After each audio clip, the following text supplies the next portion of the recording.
Okay, so happy January 7th, 2025. I'm warming up the car. The car is warm now. I like it like this. So I'm getting ready to head out and get the car maintained.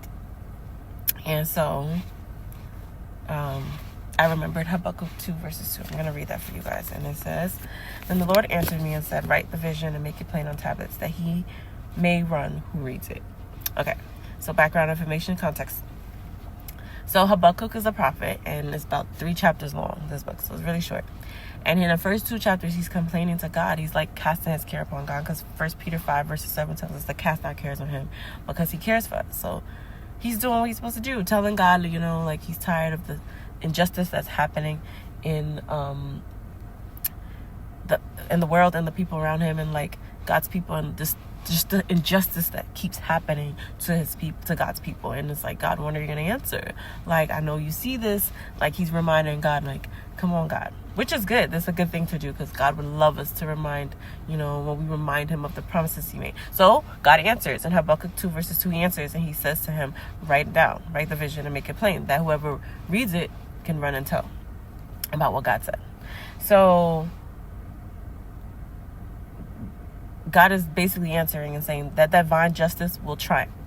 Like the justice that they're looking for will come to pass, because God sees and he hears, and he's been, crying out to God and telling him everything. So he hears, he answers.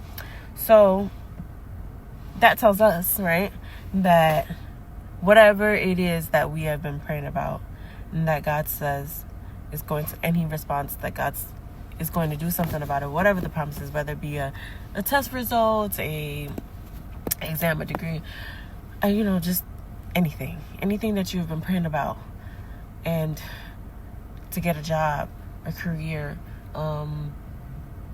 spiritual things that are more important than the earthly things, our soul, for our family member to be saved, for our bloodline to be saved, because that's the thing, our bloodline to be saved, because we want everyone in our bloodline to be saved and stuff like that. And you've been waiting for someone to give their life, a loved one, a friend, a coworker, a manager, whoever you've been praying for, and God hears that, right? And he probably gave you the desires to want to pray for that. So write it down, make it plain. Don't forget, because sometimes in the weary, you get tired, you get discouraged, you get annoyed, you get irritated, you get weary, you get tired. And so, like, it's a way to remind yourself and God that, like, hey, remember, God, on January 7th of 2025, I wrote the vision, I made it plain, I made it clear. It was